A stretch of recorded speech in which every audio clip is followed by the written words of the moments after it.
Around 3300 BC in the ancient city of Uruk, nestled between the Tigris and Euphrates rivers in what is now southern Iraq, something extraordinary occurred that would fundamentally transform human civilization. Archaeological excavations conducted between 1929 and 1939 by the German Oriental Society uncovered thousands of clay tablets bearing the earliest known examples of systematic writing. These tablets, catalogued as belonging to the Uruk IV period, contain not mythological narratives or royal proclamations, but administrative records documenting grain distributions, livestock inventories, and commercial transactions. What makes these discoveries particularly intriguing is their sudden appearance in the archaeological record without clear developmental precursors. The writing system appears fully formed with hundreds of distinct pictographic signs, standardized measurement units, and sophisticated accounting procedures that suggest institutional complexity far beyond what conventional models of gradual cultural evolution would predict. Even more remarkable, similar writing systems emerged independently across multiple ancient civilizations within a remarkably compressed time frame, appearing in Egypt around 3100 BC, the Indus Valley by 2600 BC, and China by 1300 BC.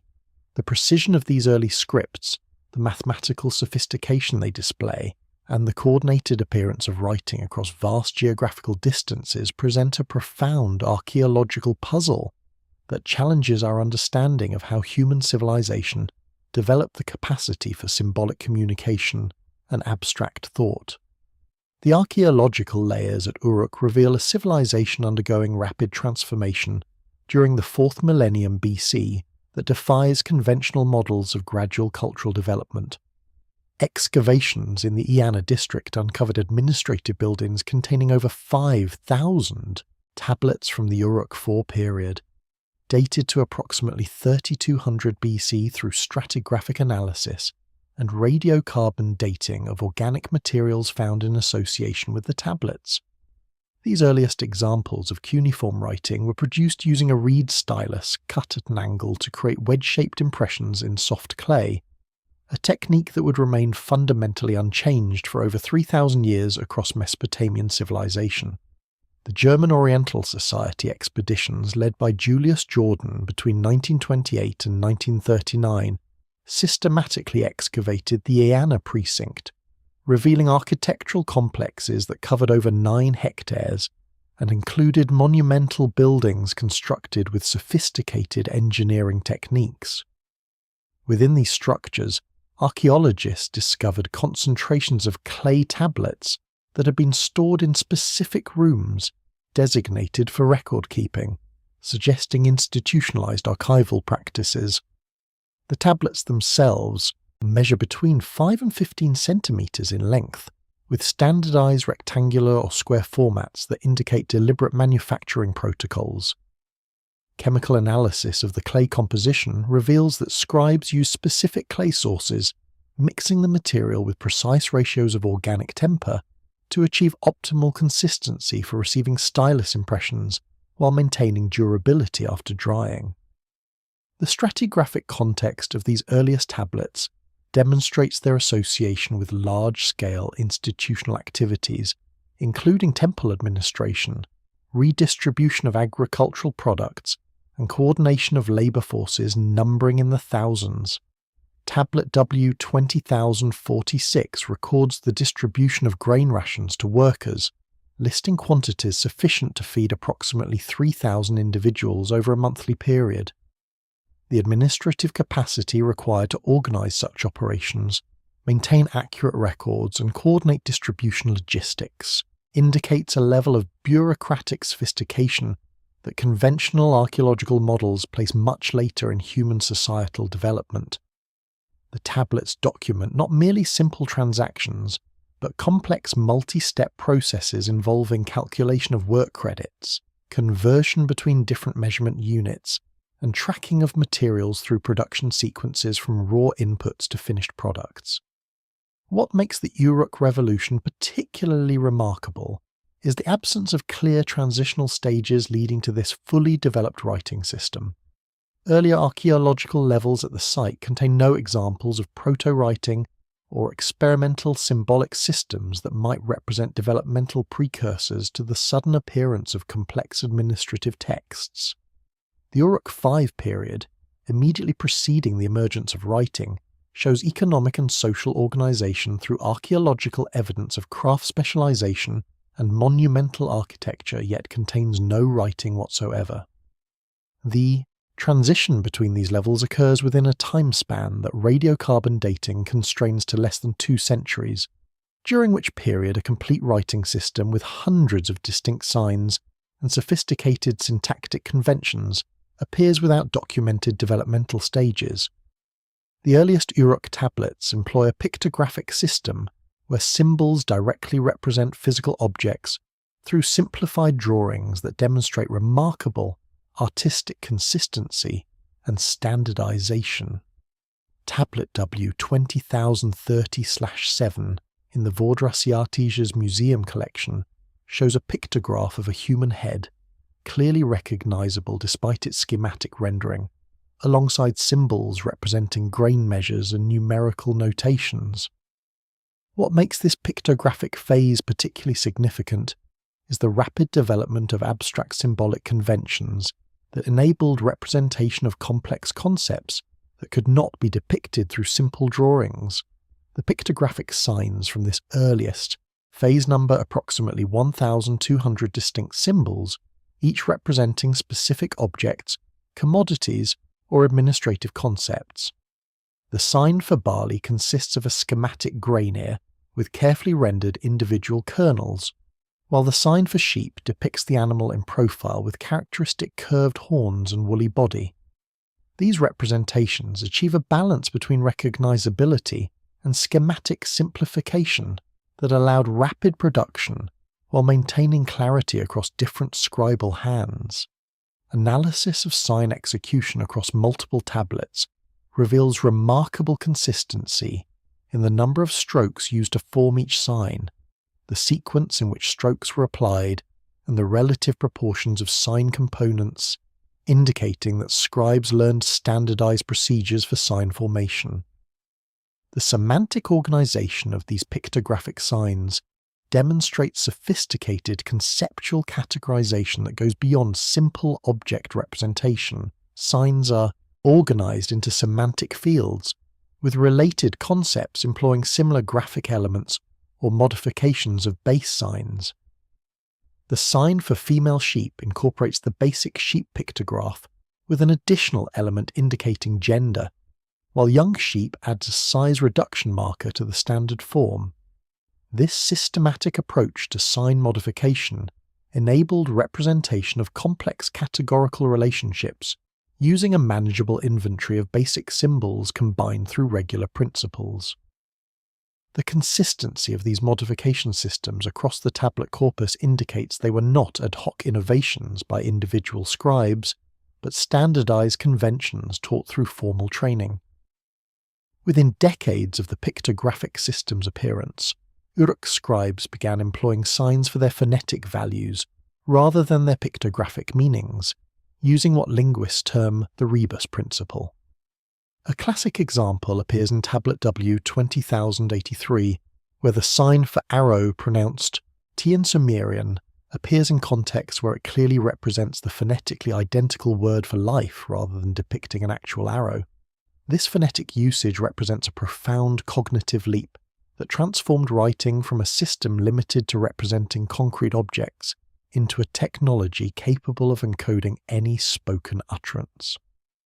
The speed with which this phonetic principle developed suggests either remarkable innovative capacity among early scribes or possible influence from pre-existing symbolic systems whose archaeological traces have not survived.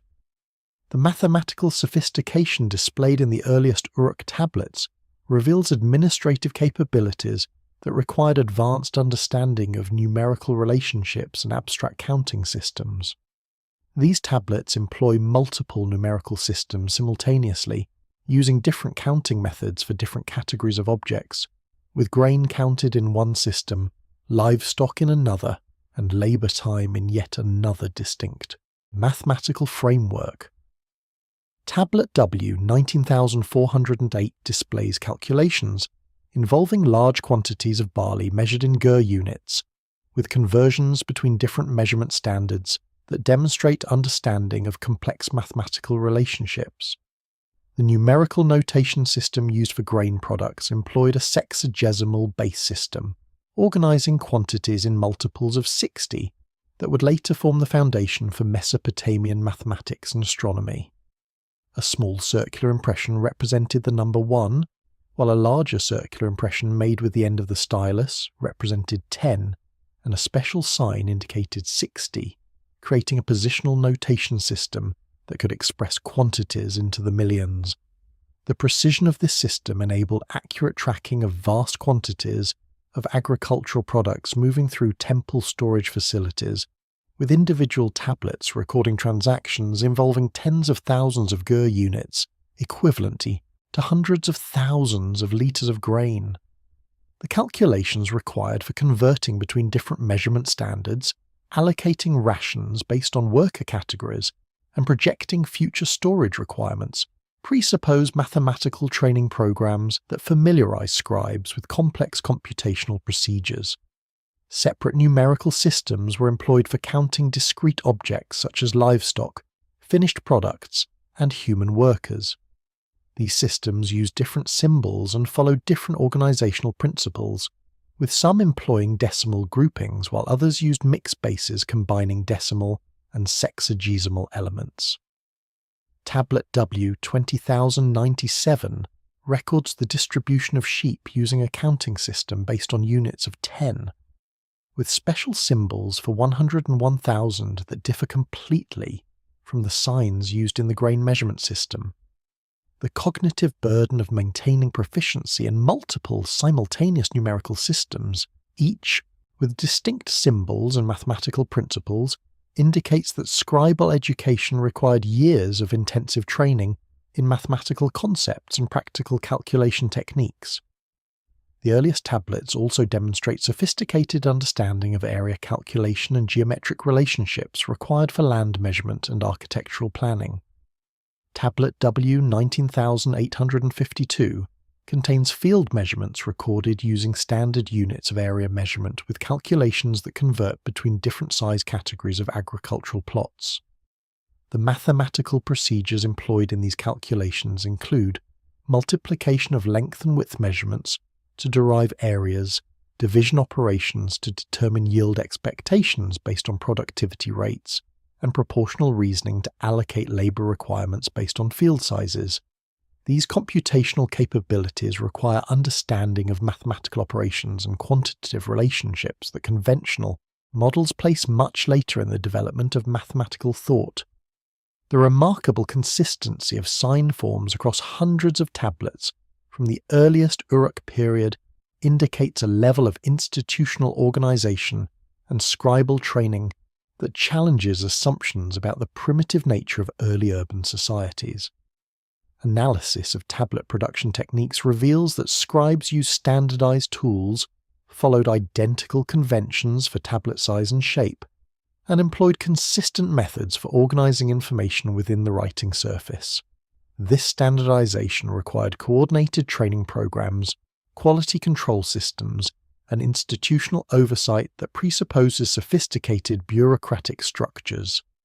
Detailed examination of stylus marks preserved in the clay tablets reveals that scribes employed reed tools cut to standardized dimensions, with the stylus head measuring approximately 2 to 3 millimeters in width and shaped to create the characteristic wedge profile of cuneiform impressions. Experimental archaeology conducted by Denise Schmant-Besserat demonstrated that producing consistent cuneiform signs require specific stylus preparation techniques and substantial practice to develop the fine motor control necessary for uniform impressions. The uniformity of sign execution across the Uruk tablet corpus indicates that scribes underwent extensive training that developed standardized hand positions, pressure application, and stroke sequences. The physical organization of information on tablet surfaces follows consistent conventions that appear fully developed in the earliest examples.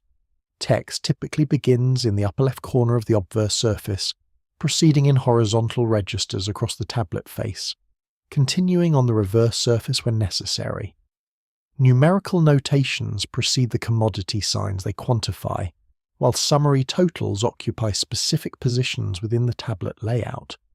These organizational conventions remain stable across thousands of tablets and multiple decades of production, indicating that scribes learned and maintained standardized formatting protocols that facilitated rapid comprehension of tablet contents by other trained readers. The institutional infrastructure required to support this standardized scribal production extends beyond simple training programs to encompass complex administrative hierarchies. Clay ceilings found in association with the tablets bear the impressions of cylinder seals belonging to administrative officials who authorized or certified the transactions recorded on the tablets.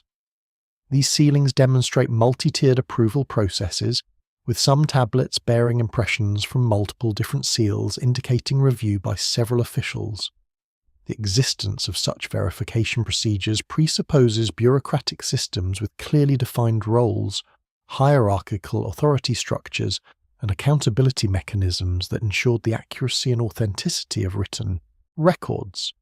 Archaeological evidence from Abydos in Upper Egypt reveals that hieroglyphic writing emerged within 2 centuries of the Sumerian cuneiform system, appearing fully formed without clear developmental stages in the Egyptian archaeological record. Excavations conducted by German archaeologist Gunther Dreyer between 1988 and 2001 uncovered tomb UJ, dated to approximately 3200 BC, containing over 400 pottery vessels marked with hieroglyphic symbols that demonstrate systematic writing conventions. The sophistication of these earliest Egyptian hieroglyphs, including their use of phonetic complements and determinative signs, indicates a writing system that had already undergone significant development.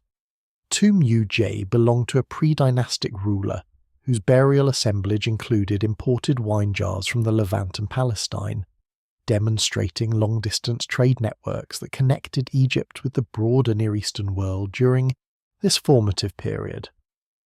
The hieroglyphic labels attached to these jars record information about their contents and origins using a combination of pictographic signs and phonetic elements. One label depicts a scorpion, an elephant, and a plant, signs that recur in later dynastic hieroglyphic writing with established phonetic values. The consistency between these earliest attestations and later hieroglyphic usage indicates that the writing system preserved its fundamental principles across the transition from pre-dynastic to dynastic periods. The hieroglyphic inscriptions from Tomb UJ demonstrate sophisticated understanding of phonetic representation through their employment of consonantal signs that represent individual sound values rather than complete words.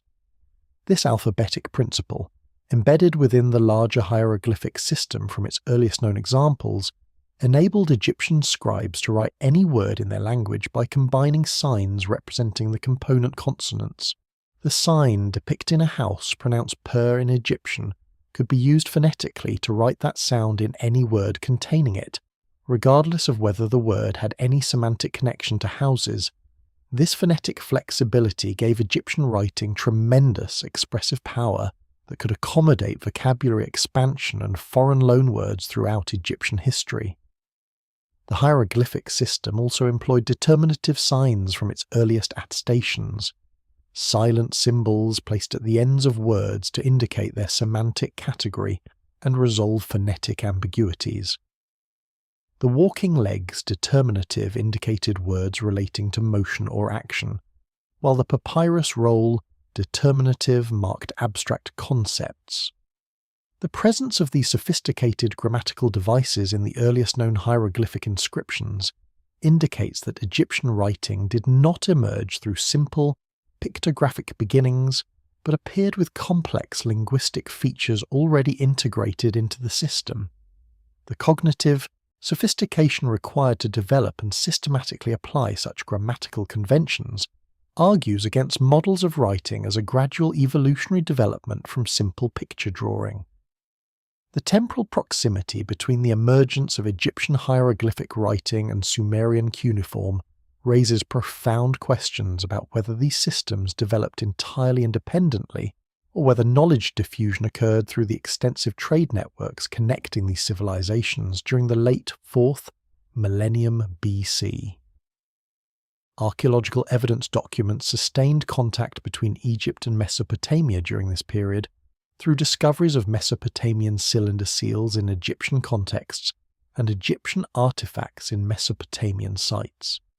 This contact could have transmitted the concept of writing even if the specific sign forms and linguistic applications developed independently in each culture, suggesting that the idea of encoding language through graphic symbols may have diffused more readily than the specific implementations of that idea across different linguistic and cultural systems.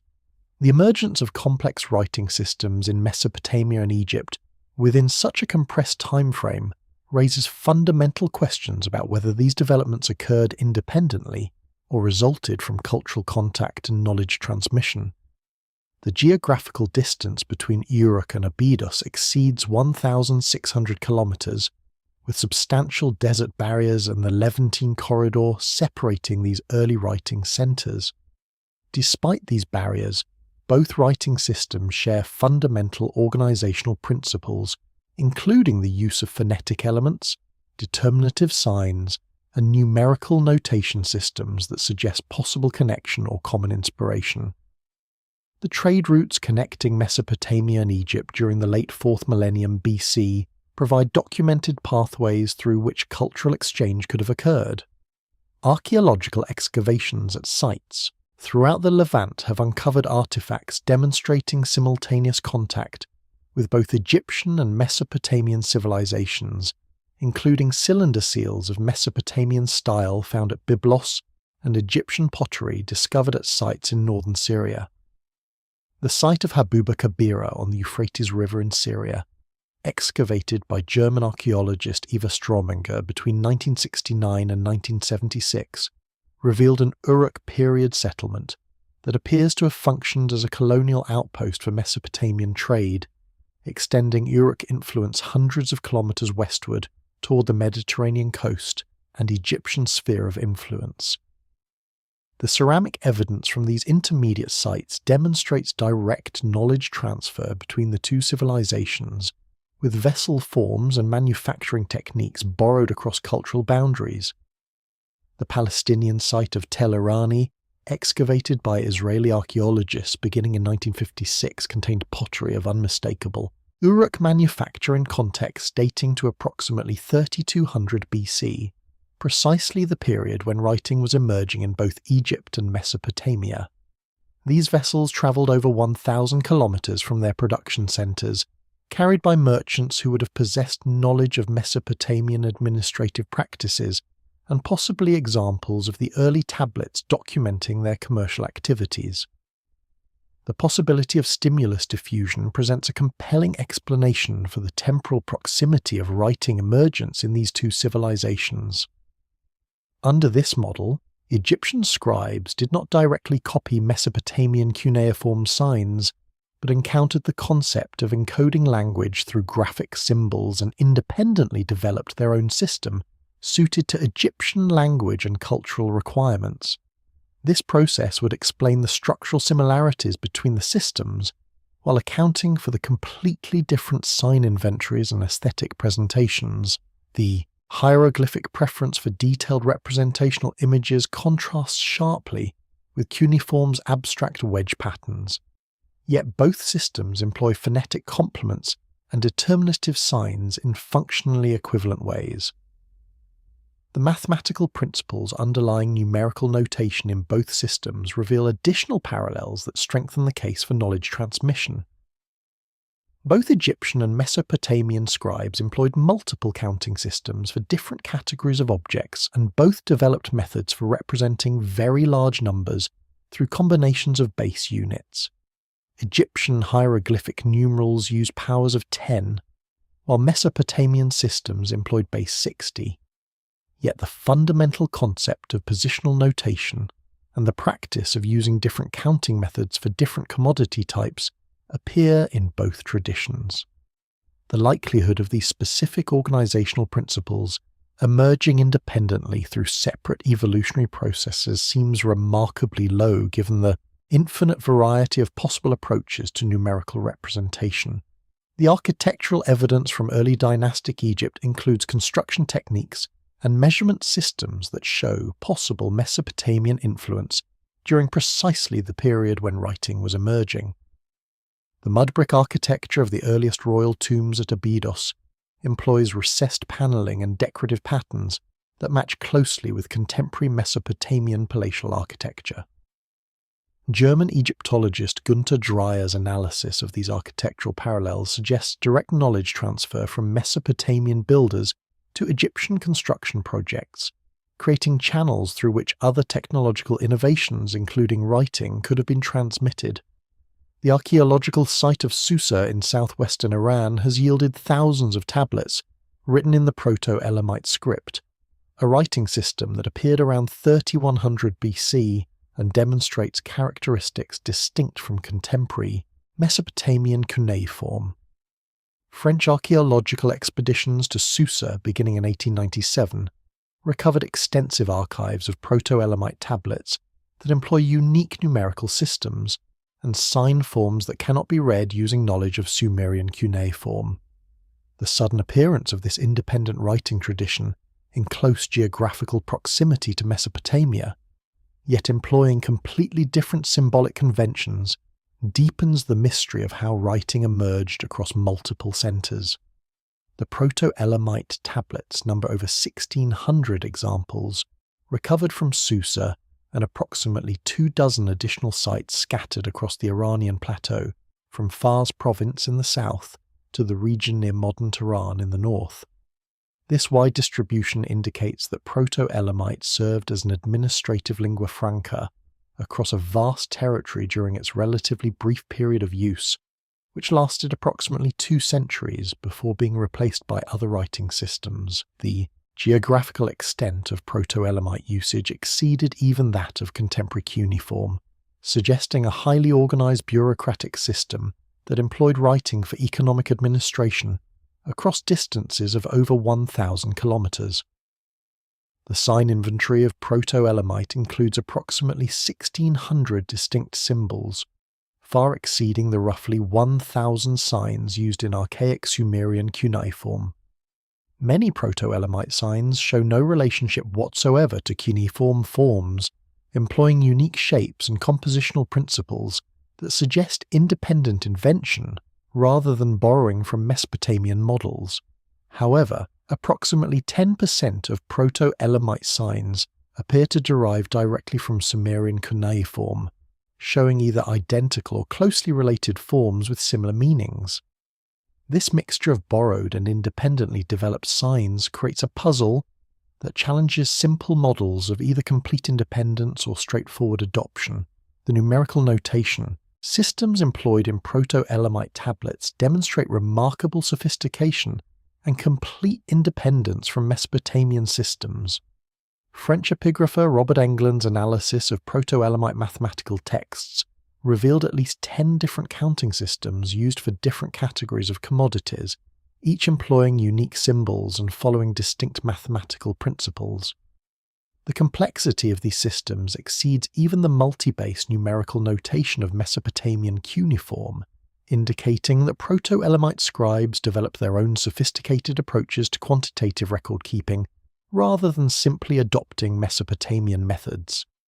The administrative content of Proto-Elamite tablets focuses heavily on livestock management and agricultural production, with detailed records of sheep, goats, and grain that document economic activities on a massive scale.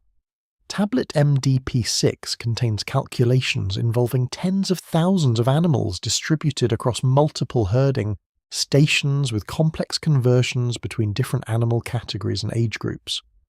The administrative sophistication required to maintain such extensive records indicates that Proto-Elamite civilization possessed governmental structures and bureaucratic institutions comparable to contemporary Mesopotamian city-states, yet organized according to distinct political and economic principles. The sudden disappearance of Proto-Elamite writing around 2900 BC remains unexplained, with the script being replaced by other writing systems including Old Elamite and later Akkadian Cuneiform. The abandonment of a functioning writing system that had been successfully employed across a vast territory for 2 centuries suggests major political or cultural disruptions that fundamentally altered administrative practices. The loss of Proto-Elamite literacy was so complete that the script remained undeciphered until late 20th century computational approaches enabled partial reconstruction of its numerical systems, though the phonetic values of most signs remain unknown. Archaeological excavations at Harappa and Mohenjo-Daro in the Indus Valley have uncovered thousands of inscribed seals and tablets dating to approximately 2600 BC that bear a script which remains undeciphered despite over a century of scholarly effort. The Indus script appears on standardized rectangular seals carved from steatite, typically showing brief inscriptions of 4 to 6 signs accompanied by images of animals or mythological creatures. British archaeologist John Marshall's excavations at Mohenjo-Daro between 1922 and 1927 recovered over 2,000 inscribed objects that demonstrate a writing system with approximately 400 distinct signs.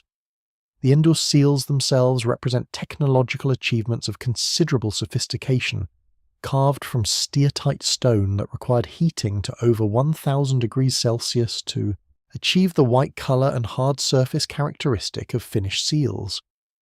The carving process employed copper or bronze tools to incise fine details into the hardened stone, creating mirror image inscriptions that would print correctly when pressed into clay or wax. The standardization of seal dimensions at approximately 2.5 centimeters square and the consistency of manufacturing techniques across thousands of examples indicates centralized quality control and specialized craft production organized through institutional structures. The brevity of Indus inscriptions, averaging only 5 signs per text, has frustrated decipherment efforts because the limited corpus provides insufficient data for statistical analysis of sign patterns and grammatical structures. The longest known Indus inscription, found on a clay tablet from Mohenjo-Daro and designated M314 in scholarly catalogues, contains only 26 signs arranged in 3 lines.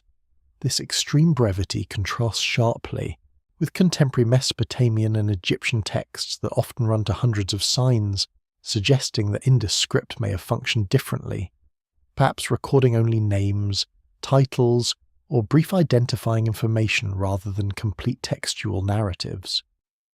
The sign inventory of approximately 400 symbols falls into an ambiguous range that could indicate either a logographic system, where each sign represents a complete word, or a mixed logographic syllabic system similar to Mesopotamian cuneiform.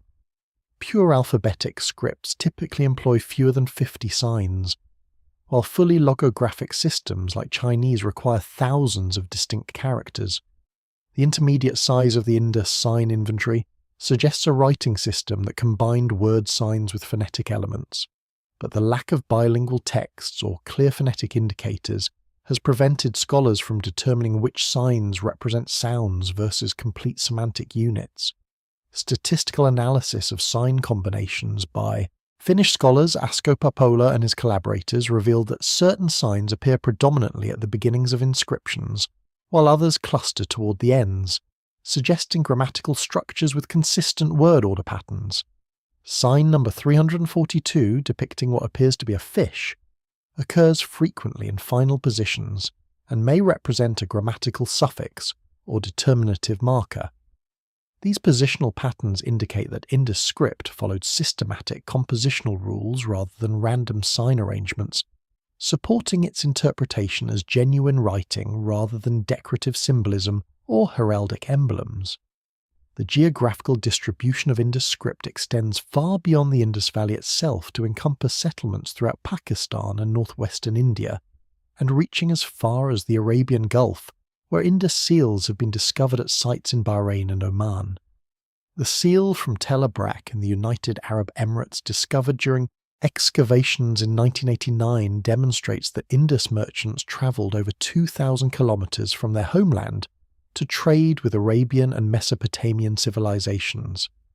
The presence of Indus script in these distant locations indicates that the writing system served practical commercial functions in documenting trade transactions and identifying goods in international commerce. The discovery of oracle bone inscriptions at Anyang in China reveals a fully developed writing system appearing in the archaeological record around 1300 BC during the Shang dynasty, representing the fourth major independent invention of writing in human history. Archaeological excavations beginning in 1928 uncovered over 150,000 inscribed oracle bones and turtle shells used for divination purposes, bearing the earliest known examples of Chinese characters. These inscriptions demonstrate a writing system already possessing thousands of distinct characters with complex structures combining semantic and phonetic elements. The oracle bone inscriptions serve divinatory purposes, recording questions posed to ancestors and deities regarding matters of state, warfare, agriculture, and royal activities. Shang dynasty kings employed specialized diviners who applied heat to prepare turtle plastrons or cattle scapulae, causing the bone to crack in patterns that were interpreted as divine responses. The questions and interpretations were then inscribed onto the bones using bronze or jade tools, creating permanent records of the divination sessions. The precision and detail of these inscriptions indicate that the diviners possessed advanced literacy and operated within institutionalized religious bureaucracies. The Chinese characters appearing on oracle bones already demonstrate the complex structural principles that would characterize Chinese writing throughout its history. Individual characters combine semantic components called radicals that indicate meaning categories with phonetic elements that suggest pronunciation. The character for river combines the water radical with a phonetic component pronounced gong, while the character for copper combines the metal radical with the same phonetic element. This sophisticated system of character construction enabled Chinese scribes to create new characters systematically as vocabulary expanded, using a finite set of components recombined according to regular principles. The number of distinct characters appearing in oracle bone inscriptions exceeds 4,500, with approximately 1,400 characters having been successfully deciphered through comparison with later Chinese writing. The large character inventory and the complex structural principles governing character formation indicate that Chinese writing did not emerge suddenly during the Shang dynasty, but must have undergone significant development during earlier periods for which written evidence has not survived. The absence of transitional stages in the archaeological record parallels the situation with Sumerian cuneiform and Egyptian hieroglyphs, suggesting that early experimental phases of writing may have employed perishable materials that decomposed without leaving archaeological traces. The temporal distance separating Chinese oracle bone script from the earlier Near Eastern writing systems exceeds 2,000 years, making direct cultural transmission implausible through conventional diffusion mechanisms. The geographical distance between Shang China and contemporary Near Eastern civilizations exceeded 5,000 kilometers, with formidable barriers including the Himalayas, Central Asian deserts, and numerous distinct cultural zones separating these regions. Despite these obstacles, some scholars have proposed that knowledge of writing as a concept could have diffused along the trade routes that connected China with Western civilizations, even if the specific implementation remained entirely Chinese in character. The archaeological evidence for early Chinese writing remains frustratingly incomplete, with vast gaps in the record preceding the sudden appearance of sophisticated oracle bone inscriptions. Neolithic Chinese cultures, including the Yangshao and Longshan, produced pottery marked with simple symbols that some researchers interpret as proto-writing, but these marks lack the systematic complexity and clear linguistic content that would demonstrate true writing. The transition from these simple pot marks to the fully developed oracle bone script remains archaeologically invisible, occurring during periods for which written materials have not been preserved or discovered. Comparative analysis of early writing systems from Mesopotamia, Egypt, the Indus Valley, and China reveals striking structural parallels that suggest either cultural diffusion or fundamental cognitive constraints that guided the development of symbolic communication. All four systems employ combinations of logographic signs, representing whole words or concepts, and phonetic elements representing sounds, despite developing in geographical isolation and temporal separation. The mathematical probability of such similar organizational principles emerging independently through random cultural evolution challenges conventional assumptions about isolated development. The use of determinative signs appears in both Egyptian hieroglyphic writing and Sumerian cuneiform from their earliest attestations, serving identical functions of disambiguating phonetic readings and indicating semantic categories. Egyptian hieroglyphs employed determinatives extensively, placing silent signs at word endings to specify whether phonetically identical words referred to abstract concepts, concrete objects, or actions. Sumerian cuneiform developed parallel conventions, using specific signs as semantic markers that clarified the meanings of preceding phonetic spellings. The functional equivalence of these grammatical devices across independently developed writing systems suggests that certain organizational principles may represent optimal solutions to universal problems in encoding spoken language through visual symbols. The employment of phonetic complements, signs that repeat part of a word's pronunciation to clarify reading, appears in both Egyptian and Mesopotamian writing despite their independent development. Egyptian scribes frequently wrote words using a combination of logographic signs supplemented by phonetic indicators that specified the intended pronunciation. Mesopotamian scribes adopted similar practices, adding phonetic elements to logographic signs to eliminate ambiguity in reading.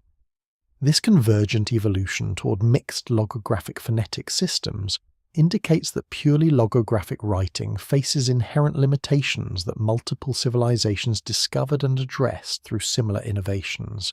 The numerical notation systems across these early civilizations show mathematical principles that transcend cultural boundaries, with multiple traditions independently developing positional notation, base systems, and specialized counting methods for different commodity types.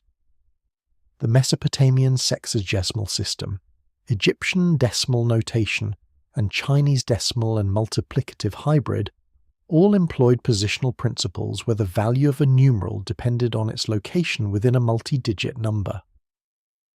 The independent emergence of this sophisticated mathematical concept across multiple civilizations suggests that certain numerical organization principles represent cognitively natural solutions to the problem of representing large quantities efficiently. Archaeological discoveries in Mesoamerica have revealed indigenous writing systems that developed independently from Old World traditions, providing crucial comparative data for understanding the emergence of symbolic communication. The Olmec civilization created what may be the earliest Mesoamerican writing system, with the Cascajal block discovered in 1999 displaying 62 distinct signs, arranged in horizontal rows, dating to approximately 900 BC. Subsequent Mayan hieroglyphic writing, fully documented by the classical period around 250 AD, demonstrates a complex system combining logographic and syllabic elements. The Cascajal block, discovered by road construction workers near the village of Cascajal in Veracruz, Mexico, represents a revolutionary find that pushed back the documented origins of Mesoamerican writing by several centuries. The artifact consists of a serpentine stone slab measuring approximately 36 centimeters in length, 21 centimeters in width, and 13 centimeters in thickness, bearing 62 incised signs arranged in 28 horizontal rows.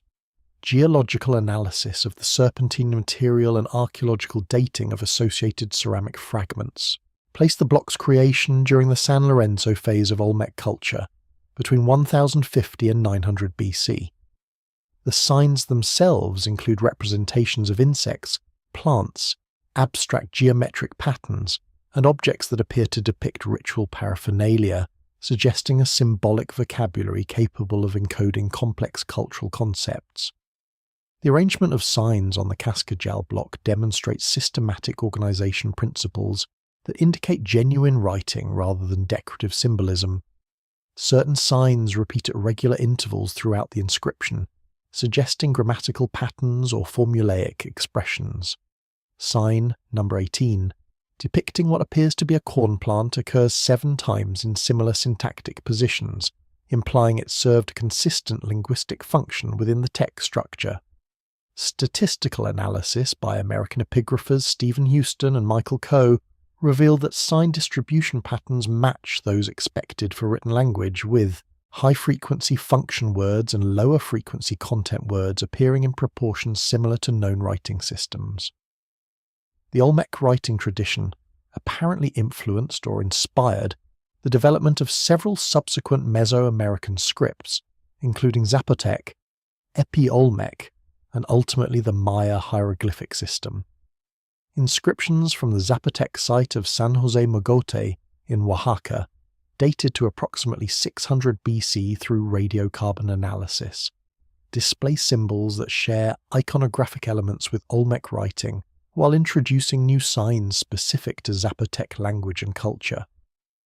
This pattern of borrowing and innovation suggests that the concept of writing spread through Mesoamerica even as individual cultures developed distinct sign systems adapted to their particular linguistic requirements. Maya hieroglyphic writing represents the most fully developed indigenous American writing system, with a documented history extending from approximately 300 BC through the Spanish conquest in the 16th century AD. The script employs approximately 800 distinct signs, combining logograms that represent complete words with syllabic signs representing consonant-vowel combinations.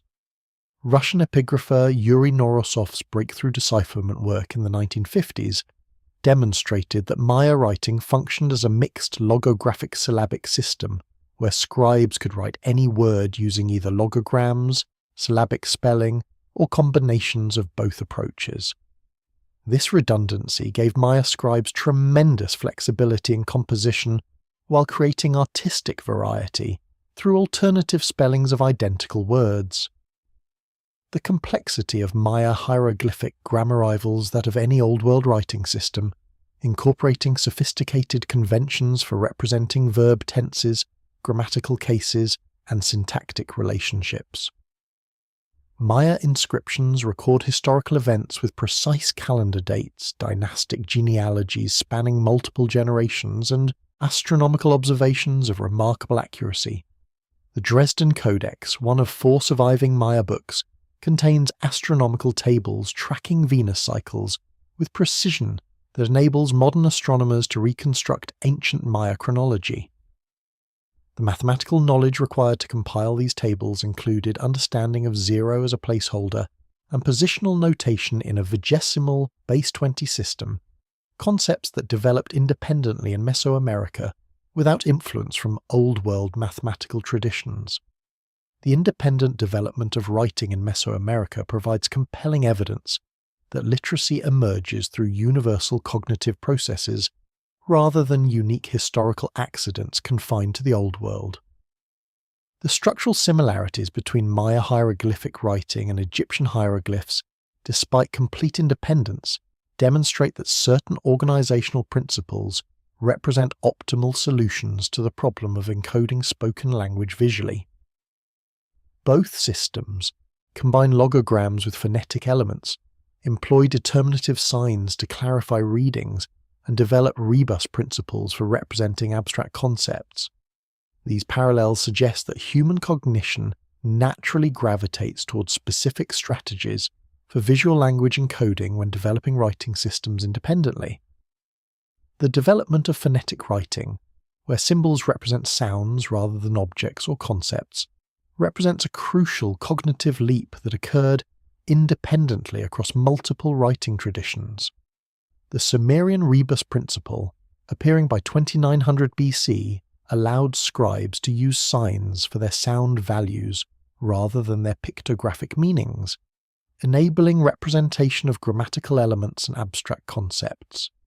Egyptian hieroglyphic writing employed a similar phonetic principle from its earliest attestations, using single consonant signs that functioned as an alphabet within the larger hieroglyphic system. The rebus principle exploits phonetic coincidences between words with different meanings but similar pronunciations, using signs for concrete objects to write phonetically identical abstract concepts.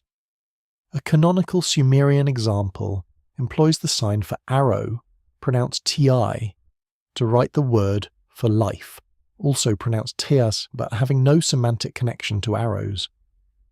This technique enabled scribes to represent grammatical particles, verb endings, and abstract philosophical concepts that could not be depicted through pictographic means.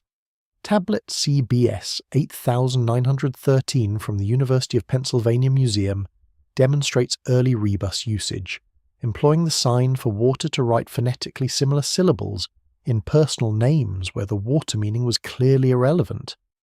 The systematic application of phonetic principles required scribes to analyze their spoken language into component sounds, an abstract linguistic operation that presupposes sophisticated metalinguistic awareness.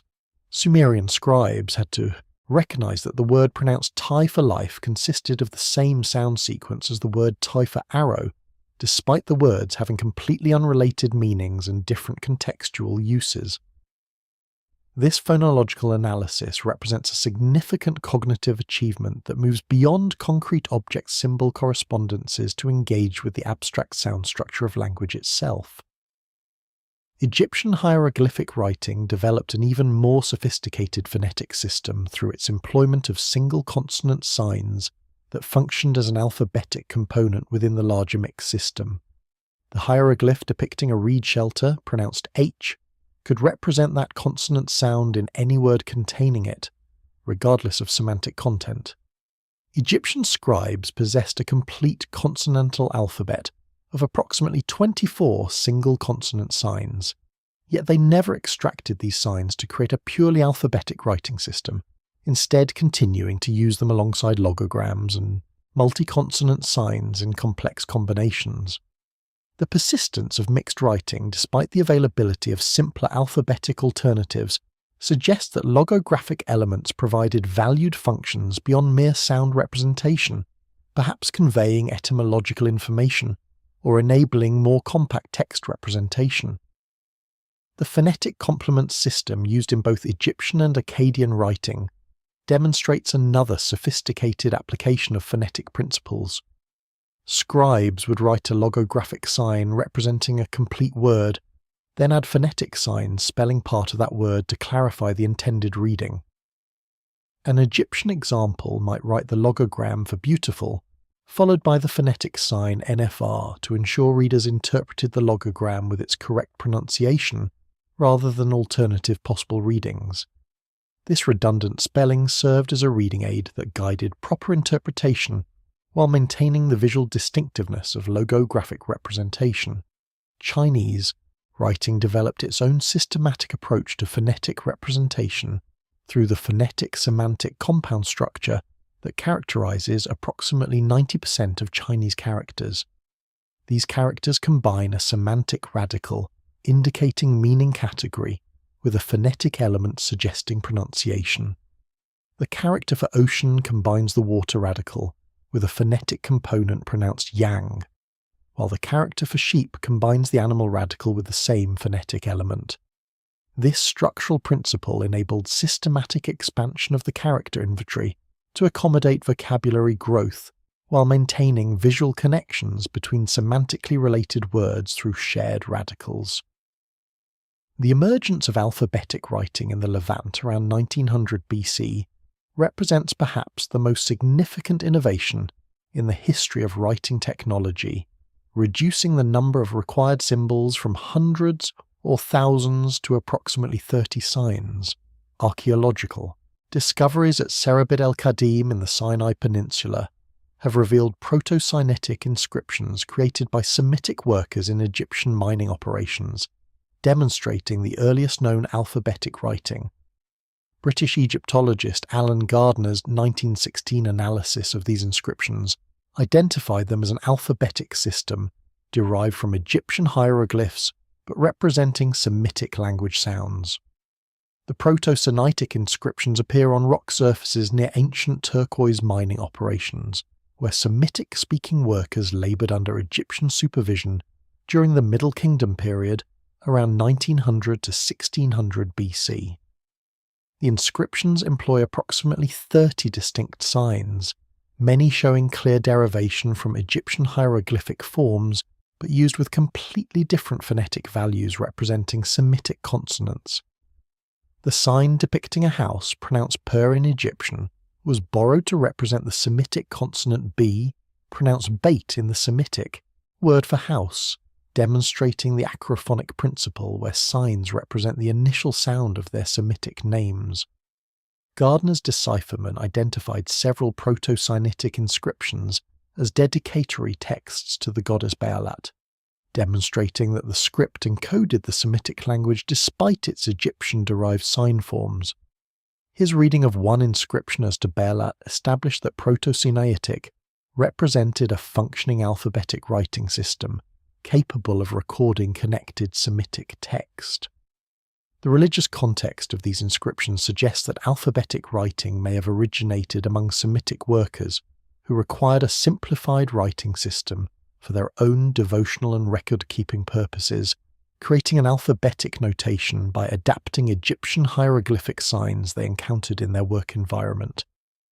The acrophonic principle underlying Proto-Sinaitic sign values demonstrates remarkable linguistic creativity in adapting foreign symbols to represent native language sounds.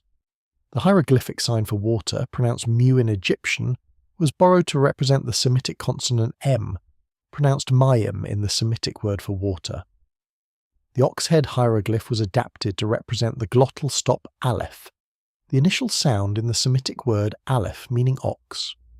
This systematic application of the acrophonic principle across the entire sign inventory indicates a deliberate and coherent design rather than gradual accretion of conventions. The Proto-Sinaitic alphabet spawned numerous descendant scripts that spread throughout the Mediterranean world and beyond, ultimately giving rise to Phoenician, Aramaic, Hebrew, Arabic, Greek, and Latin alphabets. The Phoenician alphabet, attested from approximately 1100 BC in inscriptions from Byblos and other Levantine coastal cities, employed 22 consonantal signs arranged in a standardized order that would persist through subsequent alphabetic traditions. Phoenician merchants carried their alphabetic writing throughout the Mediterranean during their extensive trading voyages, introducing the technology to Greek-speaking populations who adapted it to their language by adding vowel signs. The Greek alphabetic innovation of representing vowels through dedicated signs completed the evolution toward purely phonetic writing, where every sound in spoken language received explicit symbolic representation. Earlier Semitic alphabets represented only consonants, leaving readers to supply appropriate vowel sounds based on linguistic knowledge and context. Greek scribes, encountering Phoenician letters representing consonant sounds absent from Greek phonology, repurposed these signs to represent Greek vowels. The Phoenician sign aleph, representing a glottal stop consonant, became Greek alpha, representing the vowel A. This adaptation created the first true alphabet with complete representation of both consonants and vowels. The spread of writing systems across the ancient world followed established trade networks and communication routes that connected distant civilizations and enabled the transmission of technological innovations. Archaeological evidence from sites along the Persian Gulf demonstrates sustained maritime contact between Mesopotamian, Indus Valley, and Arabian Peninsula settlements during the 3rd millennium BC. Sumerian texts reference trade with the land of Meluha, generally identified with the Indus Valley civilization, describing commercial exchanges of lapis lazuli, carnelian, and other valuable materials. The maritime trade routes connecting Mesopotamia with the Indus Valley traversed approximately 2,400 kilometers of ocean, requiring sophisticated navigation capabilities and seaworthy vessel construction. Archaeological excavations at Lothal on the western coast of India uncovered harbour installations dated to approximately 2400 BC that include a dockyard measuring 214 metres in length and 37 metres in width, capable of accommodating large ocean-going vessels. The discovery of Indus seals at Mesopotamian sites including Ur and Tel Abrek demonstrates that Indus merchants established direct trading relationships with Mesopotamian city-states, creating channels through which technological knowledge could flow alongside material goods. Sumerian administrative texts from Ur document imports of carnelian beads, lapis lazuli, and exotic woods from Meluha, providing textual confirmation of trade relationships with the Indus Valley region. Tablet UET-3 documents describe shipments of copper and precious stones arriving at Ur from distant trading partners, including descriptions of the merchandise that match materials known to have originated from Indus Valley sources. The presence of Mesopotamian cylinder seals in Indus contexts and Indus stamp seals in Mesopotamian sites demonstrates bidirectional exchange rather than one-way trade, indicating sustained interaction that would have enabled knowledge transmission in both directions. The island of Dilmun, identified with modern Bahrain, served as a crucial entrepot in the Persian Gulf trade network, functioning as an intermediary between Mesopotamian and Indus civilizations. Archaeological excavations at Khalat al-Bahrain uncovered extensive settlement remains, including warehouses, residential quarters, and administrative buildings that processed goods flowing between the major civilizations. The site yielded artifacts from both Mesopotamian and Indus origins, including cuneiform tablets, Indus seals, and locally produced pottery showing influences from both cultures. Danish archaeological expeditions to Bahrain beginning in 1953 recovered over 500 Indus seals from burial contexts, demonstrating the central role of Dilmun merchants in facilitating long-distance trade. The overland trade routes connecting Mesopotamia with Anatolia, the Levant, and ultimately Egypt created additional pathways for knowledge transmission. The site of Kanesh in central Anatolia served as a major Assyrian trading colony during the early 2nd millennium BC, documented through thousands of cuneiform tablets recovered from merchant archives. These tablets describe complex commercial operations involving credit arrangements, partnership agreements, and long-distance transportation of tin and textiles over routes exceeding 1,000 kilometers. The merchants who maintained these trade networks possessed literacy and numerical skills necessary for documenting their transactions, creating opportunities for writing knowledge to spread to populations along the trade routes. The archaeological evidence for scribal education in ancient Mesopotamia reveals sophisticated institutional structures dedicated to literacy training that preserved and transmitted writing knowledge across generations. Excavations at Nippur uncovered the tablet house or a dubba, a scribble, school where students practiced writing through copying exercises that have survived in thousands of examples. These practice tablets demonstrate a standardized curriculum that included learning sign lists, mathematical tables, legal formulae, and literary compositions. The Nippur excavations conducted by the University of Pennsylvania between 1888 and 1900 identified multiple buildings that functioned as scribble schools, recognizable through their contents of student exercise tablets and instructional materials. House F in Area TB, excavated during the 1948 season, contained over 1,400 tablets, including elementary sign lists, mathematical exercises, and advanced literary compositions copied by students at various stages of training. The stratigraphic context of these materials dates their use to the Old Babylonian period around 1800 BC, though the scribal school tradition clearly extended much earlier based on similar materials from earlier periods. The scribal curriculum followed a systematic progression from elementary exercises to advanced literary composition. beginning students practiced individual cuneiform signs, copying them repeatedly to develop the motor skills necessary for consistent wedge formation. Lexical lists organise signs by category, teaching students the full sign inventory while conveying knowledge about the natural world, cultural practices, and conceptual relationships encoded in the sign system. The list known as Ha-Ra equals Hubulu contains over 10,000 entries organised into 24 tablets, cataloguing Sumerian vocabulary with Akkadian translations, botanical and zoological terminology, and professional specializations. Mathematical education formed a crucial component of scribal training, with students mastering multiplication tables, division algorithms, and geometric calculations necessary for administrative work. Tablet Y BC 7002. 189 from Yale's Babylonian collection contains a mathematical problem set requiring students to calculate the diagonal of a rectangle, demonstrating understanding of the Pythagorean relationship over 1,000 years before Pythagoras. The sophistication of these mathematical exercises indicates that scribal education aimed to produce numerate administrators capable of complex accounting and engineering calculations. Advanced scribal training included copying classical Sumerian literary compositions that transmitted cultural knowledge and linguistic proficiency. Students copied works like the Epic of Gilgamesh, the Descent of Inanna, and royal hymns praising various kings, absorbing vocabulary, grammatical structures, and cultural values through repeated copying of canonical texts. The remarkable consistency of these literary compositions across hundreds of student copies demonstrates the effectiveness of this pedagogical method in preserving textual traditions across generations.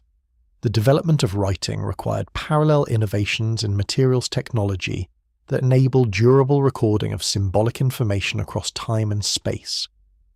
Mesopotamian scribes employed clay tablets that could be inscribed while wet and then dried or fired for permanent preservation, creating an archaeological record that has survived millennia of burial.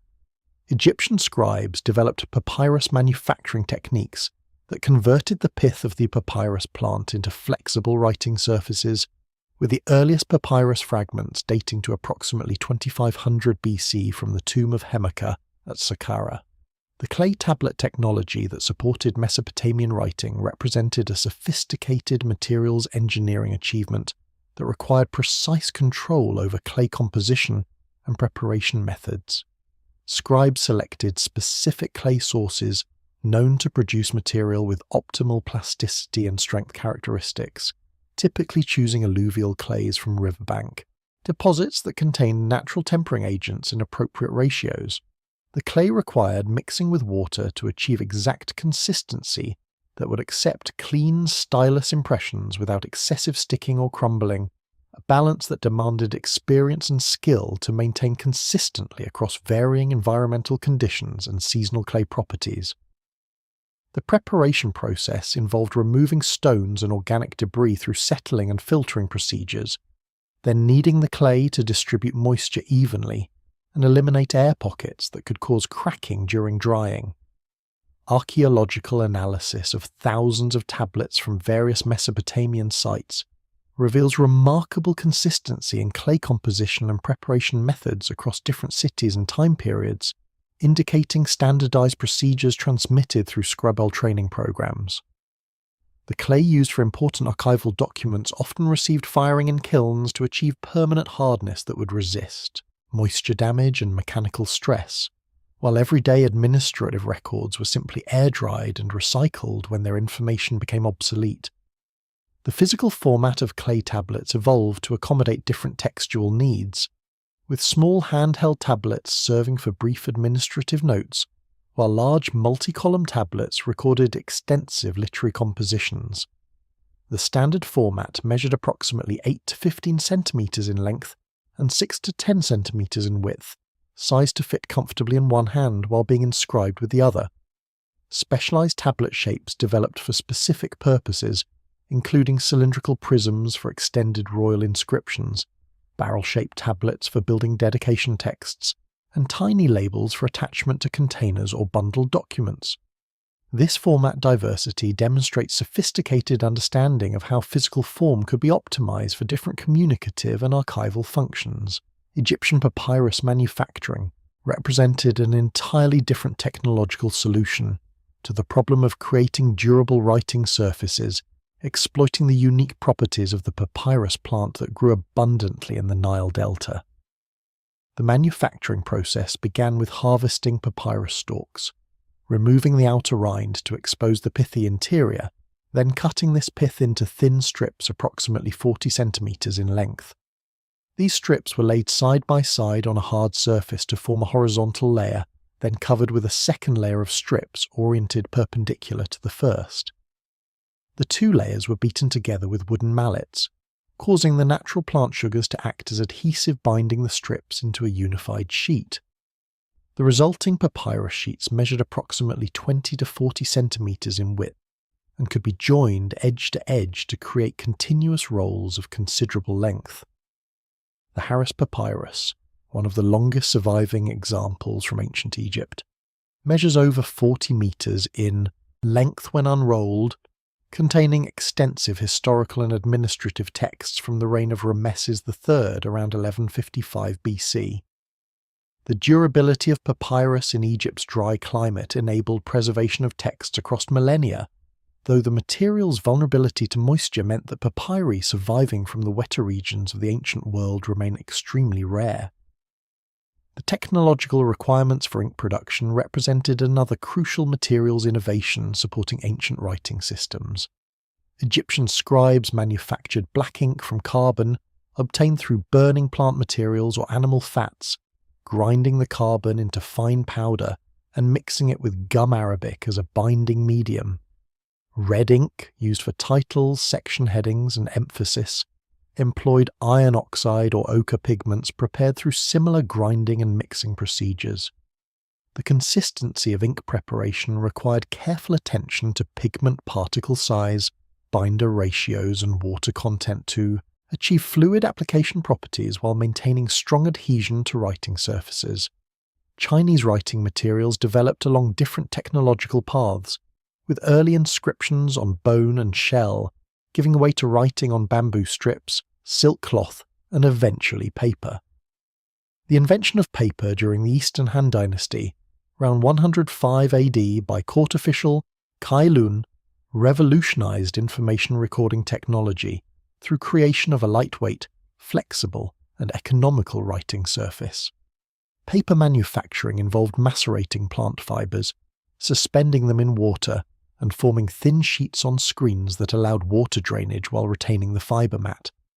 The resulting sheets could be dried and processed to create smooth writing surfaces that accepted ink readily while requiring far less material and labor than earlier media. Ancient astronomical texts written in cuneiform demonstrate mathematical sophistication that required advanced numerical notation systems and precise calculation methods.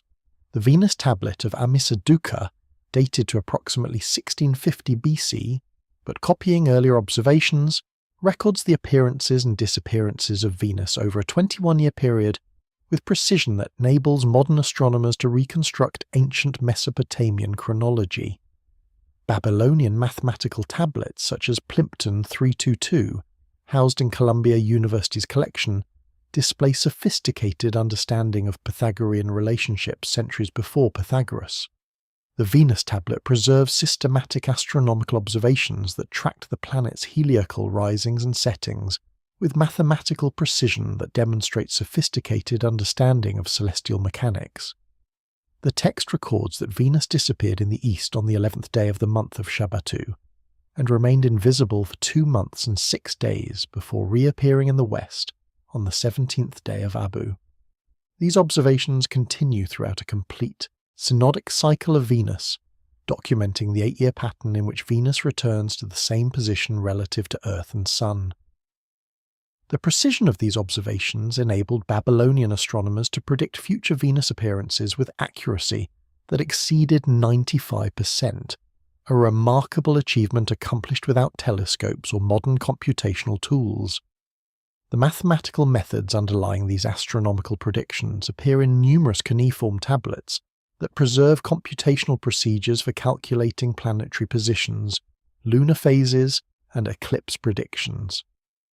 The astronomical compendium known as Mulapin, compiled around 700 BC, but incorporating observations extending back centuries earlier, contains mathematical algorithms for tracking stellar risings, determining seasonal calendar dates, and calculating the length of daylight throughout the annual cycle.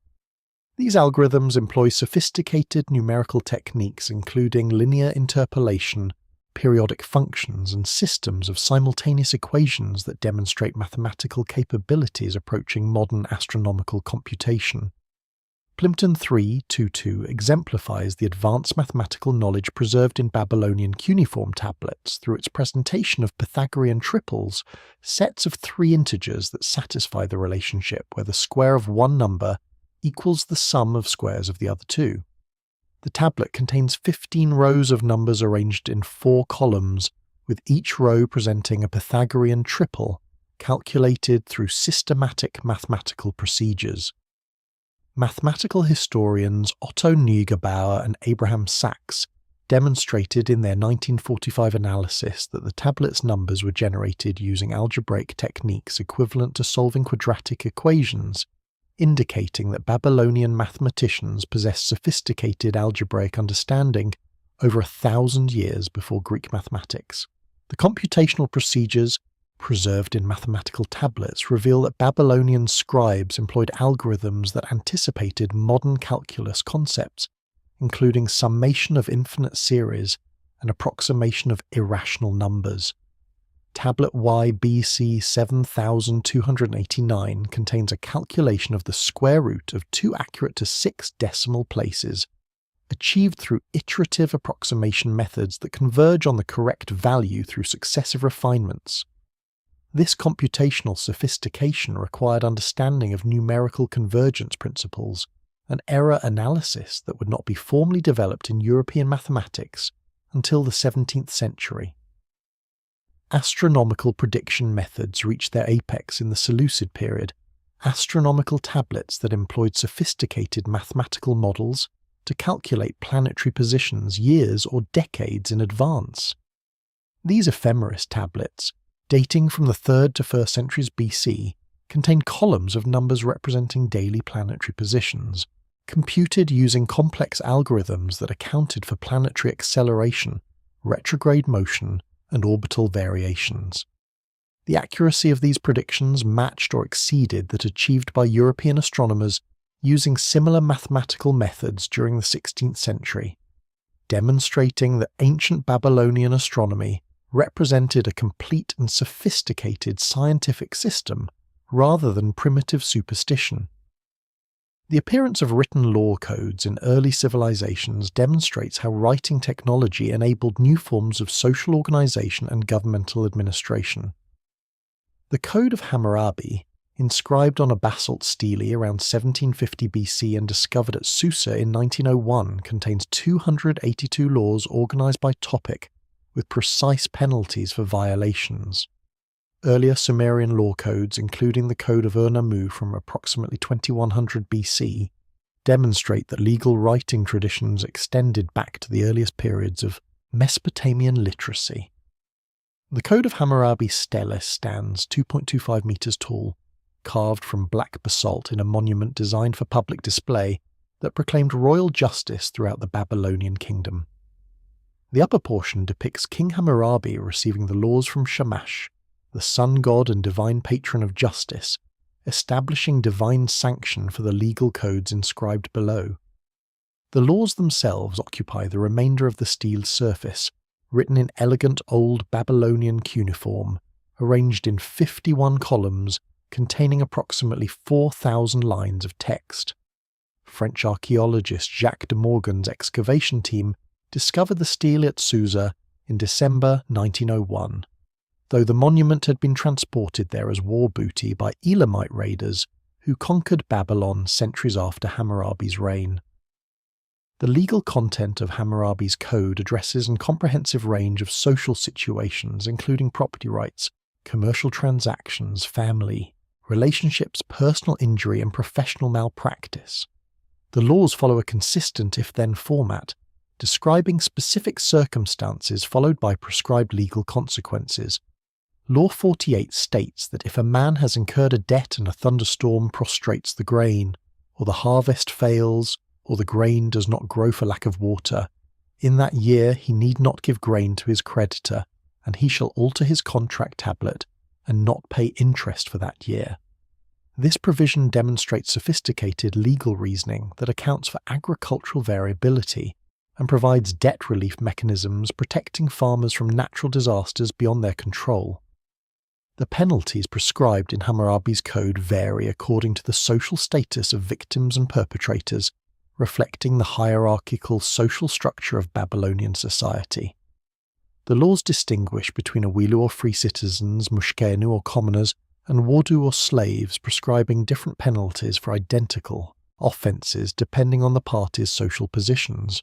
Law 200 demonstrates this principle by stating that if a man knocks out the tooth of a man equal in rank to him, they shall knock out his tooth, implementing strict retaliation for injury between social equals. However, Law 201 reduces the penalty to a monetary fine if the victim belongs to a lower social class, revealing the legal inequality embedded in Babylonian social organization. The Code of Ur-Nammu, predating Hammurabi by over 3 centuries, demonstrates that written legal traditions were well established during the 3rd millennium BC.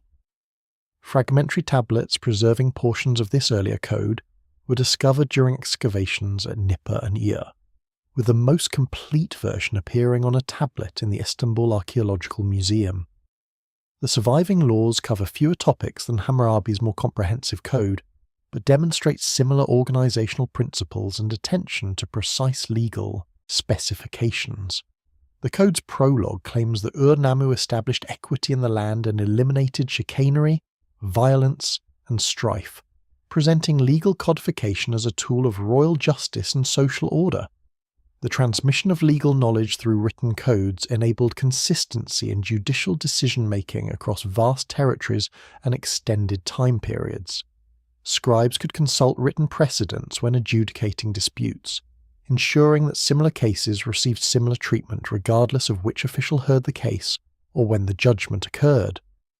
This systematization of justice represented a fundamental innovation in governance that separated legal authority from the personal discretion of individual rulers or judges, creating institutional continuity that could survive dynastic changes and political upheavals. The preservation of religious and mythological traditions through written texts reveals how ancient civilizations used writing to encode and transmit cosmic knowledge and theological concepts. The pyramid texts inscribed in the burial chamber of Pharaoh Unas around 2300 BC represent the oldest known religious texts, containing spells and incantations designed to assist the deceased pharaoh's journey through the afterlife. These inscriptions demonstrate that writing serves sacred purposes from its earliest development, recording knowledge about divine realms and cosmic order. The pyramid texts comprise over 700 distinct spells or utterances arranged on the walls of the burial chamber and adjacent rooms in Unas's pyramid at Saqqara. French Egyptologist Gaston Maspero's discovery and initial publication of these texts in 1881 revealed a complex theological system that provided the deceased king with magical knowledge necessary for successful transition to the afterlife. The texts include transformation spells enabling the pharaoh to assume various divine forms, protective incantations warding off hostile supernatural entities, and navigational guides describing the geography of the afterlife realm. The astronomical references throughout these texts demonstrate sophisticated understanding of stellar movements and celestial geography, with the pharaoh's soul described as ascending to circumpolar stars that never set below the horizon. The language and imagery of the pyramid texts preserves archaic religious concepts that extend back to pre-dynastic periods, providing windows into theological development during Egypt's formative stages. Certain spells reference rituals and beliefs that appear nowhere else in Egyptian literature, suggesting they preserve ancient traditions that had become obsolete in daily religious practice, but remained essential for royal funerary preparations. The texts describe the primordial mound emerging from the waters of chaos, the separation of earth and sky, and the establishment of cosmic order through divine action, presenting creation mythology that informed Egyptian understanding of universal structure. The transition from oral to written transmission of religious knowledge fundamentally altered how sacred traditions were preserved and transmitted across generations. Written texts created fixed, canonical versions of myths and rituals that replaced the flexibility and variation inherent in oral tradition. The pyramid texts established precedents for religious writing that would continue through the coffin texts of the Middle Kingdom and the Book of the Dead from the New Kingdom, creating a literary tradition of funerary literature that spanned over 2,000 years of Egyptian history.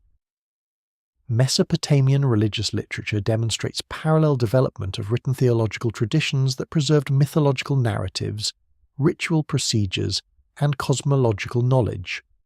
The Enuma Elish creation epic, preserved on 7 clay tablets, containing approximately 1,000 lines of text, describes the origin of the cosmos through conflict among primordial deities culminating in Marduk's victory over Tiamat, and his creation of the world from her defeated body. The epic served ritual purposes during the Babylonian New Year festival, with priests reciting the complete text as part of ceremonies reaffirming cosmic order and royal authority. The written preservation of this myth enabled exact replication of ritual performances across multiple years and guaranteed that future generations would maintain proper ceremonial procedures. The development of historical writing created new forms of temporal consciousness that enabled civilizations to maintain continuous records of past events across multiple generations. The Sumerian king list, compiled around 2100 BC but referencing much earlier traditions, provides a chronological framework for understanding Mesopotamian history extending back to antediluvian times. Egyptian annals, including the Palermo stone dating to the 25th century BC, record royal achievements and significant events from the beginning of dynastic history. The Sumerian king list presents a comprehensive chronology of rulers from the legendary period when kingship descended from heaven through the historically documented dynasties of the early 2nd millennium BC. The text survives in multiple manuscript versions from different periods, with the most complete copy appearing on the Weld Blundell Prism, a clay cylinder purchased by antiquities collector Herbert Weld Blundell in 1922 and now housed in Oxford's Ashmolean Museum. The list begins with antediluvian kings credited with impossibly long reigns, measured in tens of thousands of years, then describes the Great Flood, followed by post-diluvian dynasties with progressively more realistic reign lengths approaching historically verifiable durations. The chronological framework established by the king list enabled Mesopotamian scholars to organize historical knowledge systematically, placing events and rulers in sequential relationship to one another across extended time spans. This historical consciousness represented a cognitive achievement that separated Mesopotamian civilization from societies dependent on oral tradition for historical memory, which typically cannot preserve accurate chronologies extending beyond 3 or 4 generations. Written historical records enabled Mesopotamians to maintain institutional continuity with distant past, claiming connections to ancient rulers and referencing historical precedents from centuries earlier. The Egyptian Palermo stone preserves annalistic records from the first 5 dynasties of Egyptian history, recording significant events from each year of royal reigns in a format that combines chronological organization with topical categorization. The stone's inscriptions note the heights of Nile inundations, military campaigns, temple constructions, and religious festivals, creating a comprehensive record of political and religious activities spanning over 700 years. The systematic organization of this information demonstrates sophisticated historical record-keeping that required institutional continuity and archival practices maintaining documentary materials across multiple generations. The development of regnal year dating systems enabled precise chronological anchoring of historical events to specific time periods. Mesopotamian scribes dated administrative documents and historical records by naming the year after significant events, such as the year when Hammurabi defeated Rimsin or the year when the canal was dug. These year names were collected into date lists that provided chronological frameworks correlating contemporary events across different cities and regions. Egyptian scribes employed regnal year counting, dating events to specific years within individual pharaohs' reigns, enabling precise temporal specification when combined with king lists providing dynastic sequences. The existence of undeciphered ancient scripts demonstrates the fragility of writing systems and the potential for complete loss of literacy traditions when civilizations collapse. Linear A, used by the Minoan civilization on Crete from approximately 1800 BC, remains undeciphered despite over a century of scholarly effort and the successful decipherment of the related Linear B script. The Rongorongo script from Easter Island, discovered in the 1860s on wooden tablets, represents a writing system whose knowledge was lost following the island's population collapse in the 18th century. Linear A survives in approximately 1,500 inscriptions discovered at archaeological sites throughout Crete and other Aegean islands, appearing primarily on clay tablets, stone vessels, and metal objects from Minoan palatial centres. British archaeologist Arthur Evans first identified the script during his excavations at Knossos beginning in 1900, distinguishing it from the later Linear B script through differences in sign forms and the languages they represented. The Linear A sign inventory comprises approximately 90 distinct symbols, suggesting a mixed logographic syllabic system, similar in structure to Linear B, which was successfully deciphered by architect and amateur linguist Michael Ventris in 1952 as representing an early form of Greek. The decipherment of Linear B provided crucial comparative data for Linear A research, enabling scholars to identify cognate signs sharing similar forms and potentially similar phonetic values between the two scripts. Approximately 70% of Linear A signs have clear Linear B equivalents, suggesting that the later script was directly adapted from its Minoan predecessor when Mycenaean Greeks gained control of Crete around 1500 BC. However, attempts to read Linear A using Linear B phonetic values produce texts that make no linguistic sense, confirming that Linear A records a different language, presumably the non-Indo-European Minoan tongue that remains entirely unknown except through these undeciphered inscriptions. The content of Linear A tablets appears predominantly administrative based on their format, fine spot contexts, and the presence of numerical notations similar to those in Linear B records. Tablets from the palace at Hagia Triada contain columns of signs, followed by numerical entries totaling quantities apparently recorded in the text, suggesting inventory lists or economic accounts. The inability to read these administrative records means that fundamental questions about Minoan economic organization, political structure, and religious practices remain unanswered despite abundant archaeological evidence for a sophisticated Bronze Age civilization that dominated the Aegean for centuries. The Rongorongo script represents an even more enigmatic case of lost literacy, preserved on only 26 surviving wooden tablets and fragments, discovered on Easter Island during the mid-19th century. French missionary Eugene Ayrault provided the first written description of these tablets in 1864, reporting that islanders possessed wooden boards covered with hieroglyphic characters that they appeared to revere though no longer understanding their meaning. The indigenous population had been devastated by Peruvian slave raids in 1862 that killed or deported most adult men, including the ritual specialists who presumably maintained knowledge of the script's reading.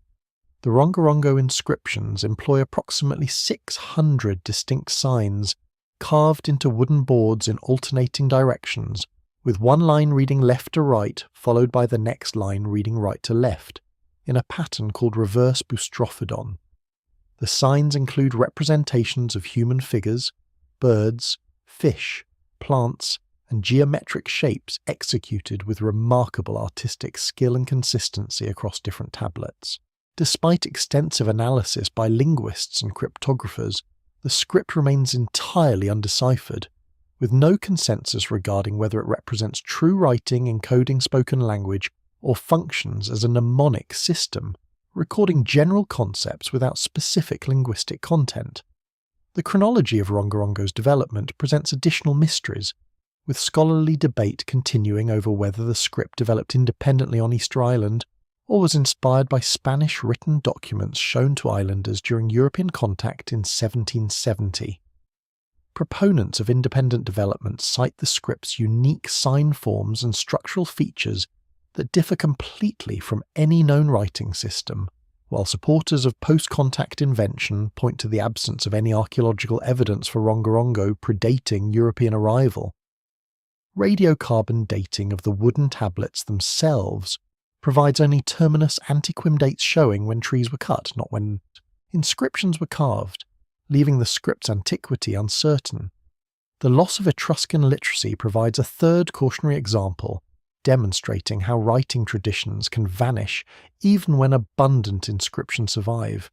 Over 13,000 Etruscan inscriptions have been discovered throughout central Italy, appearing on tombs, dedications, pottery and other artifacts from the 7th through 1st centuries BC.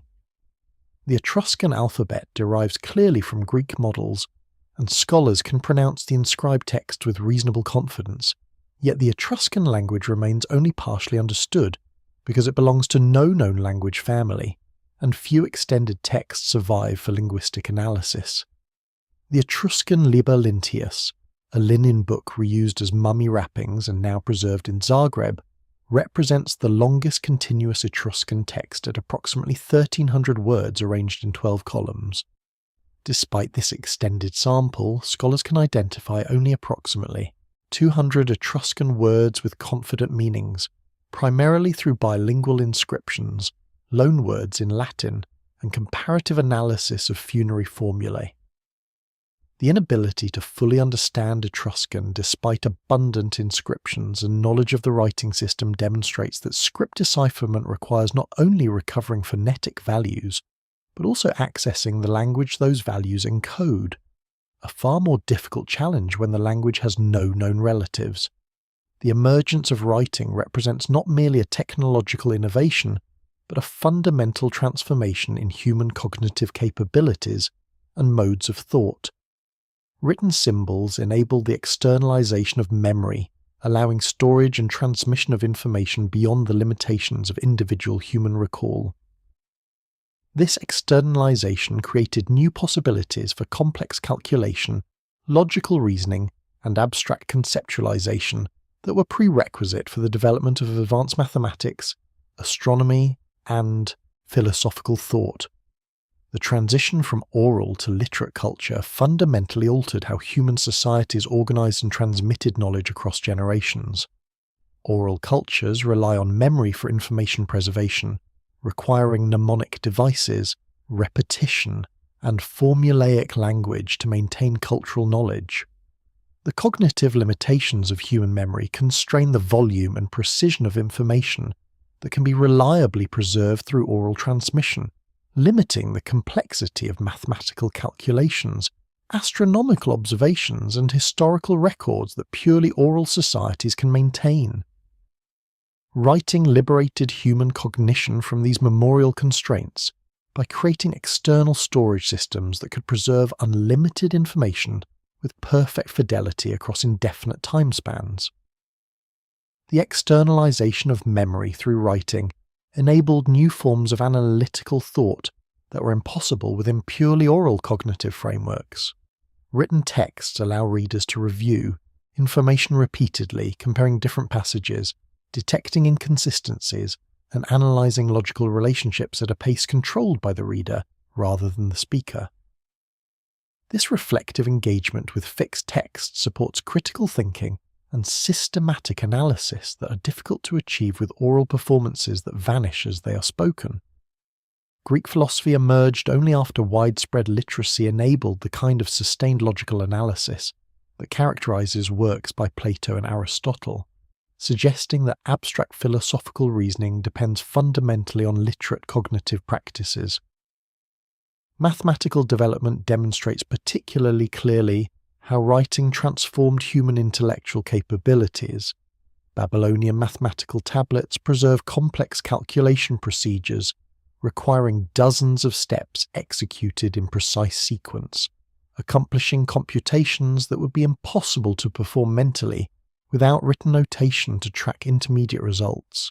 The ability to write numbers enabled development of positional notation systems that represent arbitrarily large quantities, while written geometric diagrams allowed mathematical reasoning about spatial relationships that transcend the limitations of mental visualization. The entire edifice of advanced mathematics rests on writing technologies that externalize numerical and spatial reasoning. Astronomical knowledge similarly depended on written records that accumulated observations across multiple generations. Individual human lifespans are insufficient for detecting long-period celestial phenomena, like the precession of equinoxes, which requires approximately 26,000 years for complete cycle, and produces observable positional changes only across centuries of continuous observation. Written astronomical records enabled Babylonian astronomers to accumulate data across multiple generations, detecting subtle patterns and calculating precise periods for celestial phenomena that individual observers could never discern through personal experience alone. The development of logical reasoning and formal argumentation represents another cognitive transformation enabled by literacy. Written texts create stable propositions that can be analyzed for internal consistency and logical validity, supporting the development of formal logic and systematic philosophy. The Greek tradition of logical demonstration, beginning with Thales and reaching full expression in Aristotle's systematic logic, emerged only in literate contexts, where written arguments could be examined, critiqued, and refined through processes impossible in oral discourse. The formalization of logical principles into explicit systems represents a distinctively literate form of thought that has no parallel in purely oral cultures. Archaeological discoveries reveal that the sudden appearance of complex writing systems was preceded by thousands of years of symbolic communication using non-linguistic marks and tokens. Excavations at Neolithic sites throughout the Near East have uncovered clay tokens in various shapes dating to as early as 8000 BC that appear to have functioned as counting devices for tracking agricultural products. French archaeologist Denis Schmant-Besserat's research demonstrated that these tokens evolved into the impressed marks on clay bulli that directly preceded the development of cuneiform writing. Schmant-Besserat's comprehensive analysis of over 8,000 tokens from sites throughout Mesopotamia, Syria, and Iran revealed systematic patterns in token forms, sizes, and contextual associations that demonstrated their function as accounting devices. The tokens include simple geometric shapes like spheres, discs, and cones, alongside more complex forms representing specific commodities. A cone-shaped token consistently appears in contexts associated with grain storage, while ovoid tokens correlate with oil jar storage facilities, suggesting that different token types represented specific commodity categories in a proto-accounting system predating written numerical notation. The evolution from loose tokens to impressed notation occurred through the introduction of clay envelopes or bullae that enclose tokens as tamper-evident containers for commercial transactions. Merchants conducting exchanges would place tokens representing the transaction quantities inside hollow clay balls, seal the balls with cylinder seal impressions authenticating the transaction, and deliver the sealed bullae to recipients who could verify contents by breaking the envelope. The crucial innovation came when merchants began impressing tokens into the soft clay envelope surfaces before enclosing them, creating external marks that duplicated the internal token information and enabled verification without destroying the envelope. These impressed marks on bully surfaces represent the immediate precursors to written numerical notation, with the three-dimensional tokens transforming into two-dimensional signs that could be inscribed directly onto clay tablet surfaces without requiring physical tokens. The transition from token impressions to incised signs occurred during the late 4th millennium BC at Uruk, precisely the period when the earliest cuneiform tablets appear. This continuity from tokens through impressed bullae to written signs demonstrates that writing did not emerge suddenly from nothing but evolved through long developmental processes extending across several thousand years. The symbolic markings appearing on Neolithic pottery and other artifacts provide additional evidence for pre-literate symbolic communication systems that may have contributed to writing's development. Incised marks on pottery from Vincer culture sites in southeastern Europe, dating to approximately 5500 BC, include repeated symbols that some researchers interpret as proto-writing. Though the marks lack clear linguistic content and may represent ownership marks, decorative motifs, or magical symbols rather than systematic encoding of language, the cognitive leap from symbolic marking to true writing requires the crucial insight that visual symbols can systematically represent spoken language, transforming marks from memory aids or symbolic decorations into vehicles for linguistic expression. The control of literacy created new forms of social stratification in ancient civilizations, with scribal classes maintaining privileged positions through their monopoly on writing knowledge. Archaeological evidence from ancient Egypt demonstrates that literacy rates remained extremely low throughout pharaonic history, with scribes forming a distinct social class with special privileges and exemptions from manual labour. The New Kingdom text, known as the Satire of the Trades, explicitly promotes the scribal profession as superior to all other occupations. Egyptian scribes formed a distinct social class whose members enjoyed significant privileges including exemption from agricultural labour, military service, and the physical taxation that burdened other social groups. The hierarchical nature of Egyptian society granted scribes access to royal administration positions, temple priesthoods, and other prestigious roles unavailable to illiterate populations. Scribal titles appear prominently in tomb inscriptions and biographical texts, with individuals proudly proclaiming their literate accomplishments and the administrative positions their writing skills enabled them to obtain. The Satire of the Trades, a wisdom text composed during the Middle Kingdom around 1900 BC, presents a cynical catalogue of various occupations emphasizing their hardships and indignities while promoting scribal work as the sole desirable profession. The text describes the coppersmith with fingers like crocodile claws working amid terrible heat, the washerman cleaning disgusting garments while risking crocodile attack, and the potter covered in mud like a corpse in its tomb. By contrast, the scribe appears as one who sits grandly in his office, free from physical toil while wielding authority over others through his literate capabilities. This propagandistic text served pedagogical purposes in scribal schools, motivating students to endure the rigorous training required for literacy by emphasizing the superior social position their education would provide. Literacy rates in ancient Egypt probably never exceeded 1% of the population, even during periods of maximum bureaucratic development, with writing knowledge concentrated among scribal families who transmitted their expertise across generations. The hereditary nature of scribal occupations created dynasties of literate specialists who maintained their privileged positions through restricting access to writing education. Tomb inscriptions frequently mention scribal lineages extending across multiple generations, with fathers training sons in the professioned and scribal families intermarrying to preserve their specialized knowledge within restricted kin groups. Mesopotamian scribal culture similarly created social stratification based on literacy, though the somewhat higher literacy rates and more diverse scribal career paths in Mesopotamian cities created slightly more permeable boundaries between literate and illiterate populations. Sumerian and Akkadian scribes occupied positions throughout temple administrations, royal bureaucracies, and private commercial enterprises, with successful scribes accumulating substantial wealth through their administrative roles. The Aduba or Scribal school system enabled talented students from non-Scribal families to acquire literacy and enter administrative careers, though the years of training required and the foregone labour opportunities meant that Scribal education remained largely the province of elite families who could afford extended educational investments. The economic value of literacy appears clearly in the compensation Scribal labour commanded in ancient economies.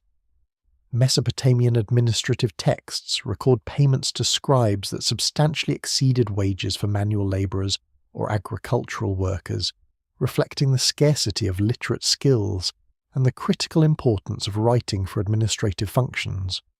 A competent scribe could earn between 2 and 3 times the daily wage of an agricultural labourer, with highly skilled scribes commanding even higher compensation for specialised work like legal document preparation or astronomical calculation.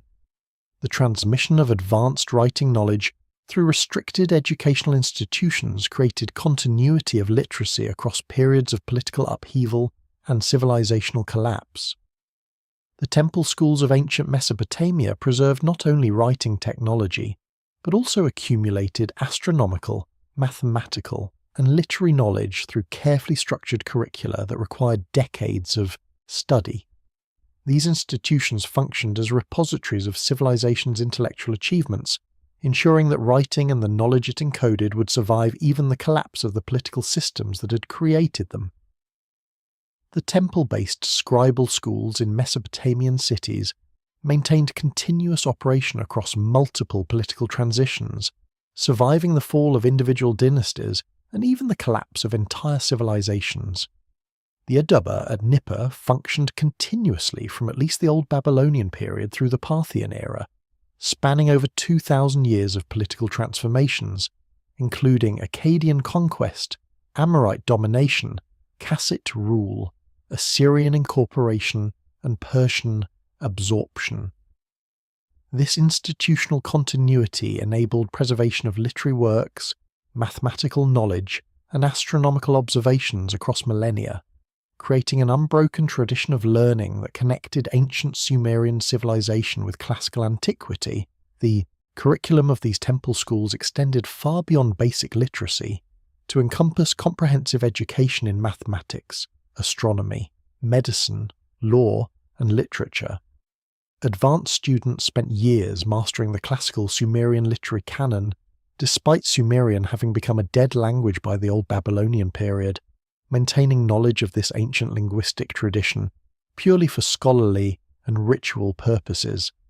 The preservation of Sumerian through scribal education parallels the later European preservation of Latin, demonstrating how educational institutions can maintain linguistic traditions long after languages cease to be spoken in daily life.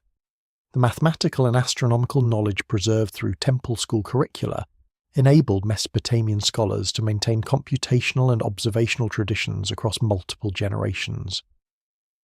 The astronomical observation programs conducted at Babylon and Uruk during the Seleucid period built directly upon observational records, extending back to the Old Babylonian period, creating continuous data series spanning over 1,000 years.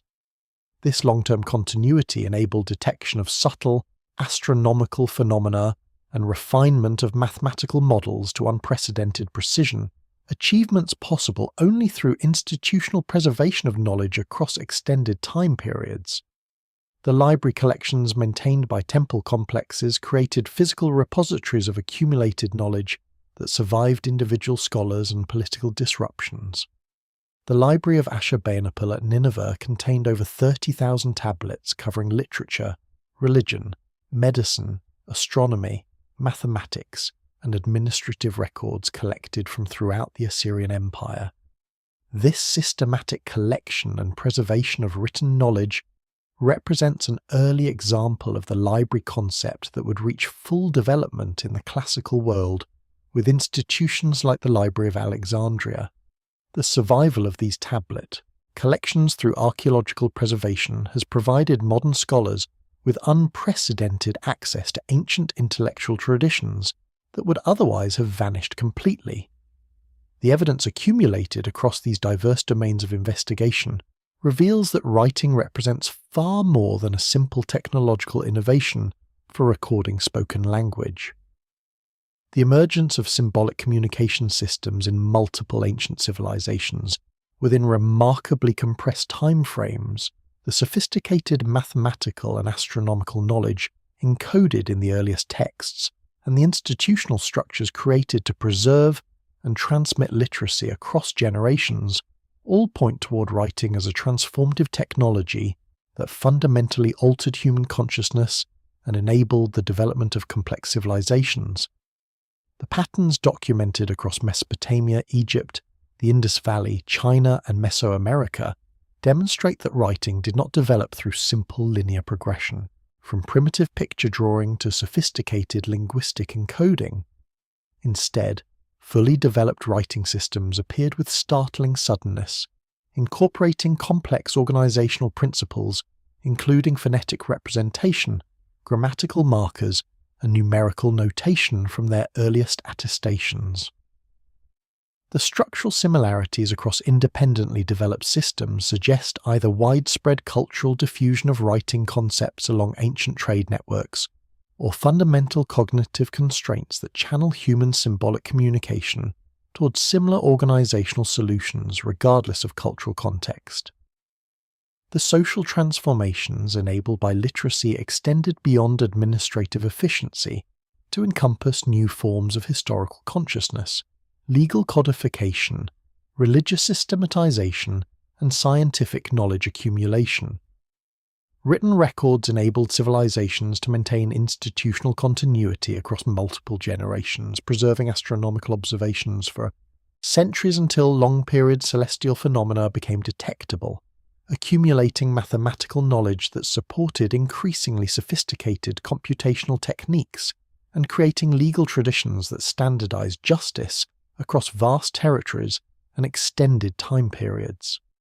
These achievements would have been impossible within purely oral cultural frameworks limited by the memorial capacities of individual human minds. The fragility of writing traditions demonstrated by undeciphered scripts and lost literary languages reveals how dependent civilizational continuity remains on successful transmission of literacy across generations. The complete loss of linear A reading knowledge despite abundant surviving inscriptions, the mysterious disappearance of Rongorongo literacy following Easter Island's population collapse, and the partial loss of Etruscan understanding despite thousands of inscriptions, all demonstrate that writing systems can vanish entirely when the social institutions supporting literacy education fail. The temple schools and scribal academies that preserved Mesopotamian literacy across 2 millennia of political transformations represent institutional solutions to this preservation challenge, creating organizational structures that could maintain literacy independently of individual political systems. The contemporary world inherits directly from these ancient literacy traditions through unbroken chains of knowledge transmission, extending from Mesopotamian cuneiform through Phoenician alphabetic writing to Greek and Latin scripts that form the basis for modern writing systems. The mathematical notation, astronomical observation techniques, and legal codification principles developed by ancient scribes continue to influence modern intellectual practices in ways that remain largely unrecognized by populations who take literacy for granted as a natural human capability rather than recognizing it as a hard-won technological achievement requiring sustained institutional support for its preservation. Understanding the origins and development of writing provides crucial perspective on the foundations of human civilization and the institutional structures necessary for maintaining complex knowledge systems across generations. As contemporary society faces its own challenges in preserving digital information and maintaining educational institutions amid political and economic pressures, the lessons of ancient literacy traditions become increasingly relevant. The temple schools that maintained Mesopotamian writing for 2,000 years and the scribal academies that preserved mathematical and astronomical knowledge across civilizational collapses demonstrate that long-term knowledge preservation requires dedicated institutions, sustained educational investment, and cultural commitment to transmitting intellectual achievements to future generations. These ancient achievements in creating, preserving, and transmitting literacy across millennia stand as testament to human intellectual capacity, and as models for our own efforts to maintain and advance civilization's accumulated knowledge.